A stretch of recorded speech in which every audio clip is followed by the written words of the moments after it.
Two animal shelters in Platte and Holt counties will be fundraising in a unique way on Thursday. The Paws and Claws Adoption Center in Columbus and the Holt County Animal Shelter in O'Neill are welcoming Jordan's Way on March 23rd. Jordan's Way is a nonprofit started by Chris Rotunda in honor of his dog Jordan, who was a rescue.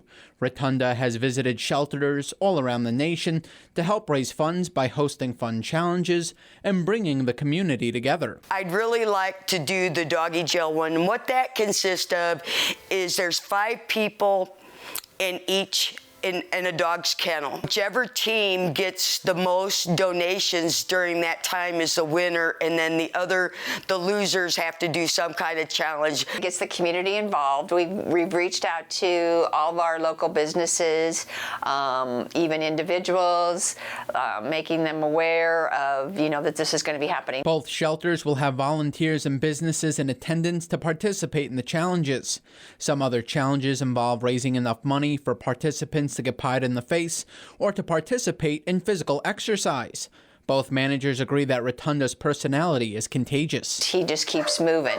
I know the year that he was here 2 years ago, he had one of the employees do so many sit-ups for so much money. Chris is very high energy, and he likes to keep things really going and to add excitement and enthusiasm. Both shelters have goals of raising $20,000 each, with the funds being used in different ways. The $20,000 is what we're trying to raise because we know that at least $20,000 a year is between our vet expenses and our dog food. We just kind of put that money, away. We use it because we do our spay, neuters, vaccinations, all that stuff, surgeries if they have to be done on animals that come in that might be hurt or so forth.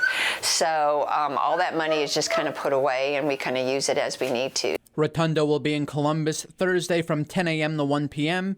and in O'Neill from 6 p.m. to 9 p.m. The public is invited to come to both events. Those that won't be able to attend and want to donate can visit our website for more information. Reporting for News Channel Nebraska, I'm Jeremy Skiba.